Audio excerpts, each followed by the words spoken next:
Mini secretariat Kulgam में गांधी जयंती के हवाले से जिले की सबसे बड़ी तकरीब मुनक्किद हुई। अदम तशद्दुद और नशा मुक्त भारत के हवाले से अफसरान और मुलाजमीन ने हिस्सा लिया।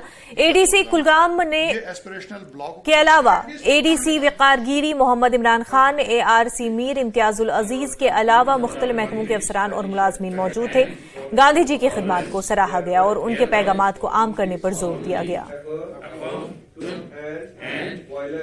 पूरे डिस्ट्रिक्ट में आज जो है ये प्लेजेस हुए और इसके अलावा ग्राम सभा जो है ग्राम सभाओं का इनेकाद हुआ और जो पिछले 15 दिन से जो एक सफाई की मुहिम चल रही है उसको भी आज कल्मिनेट किया गया।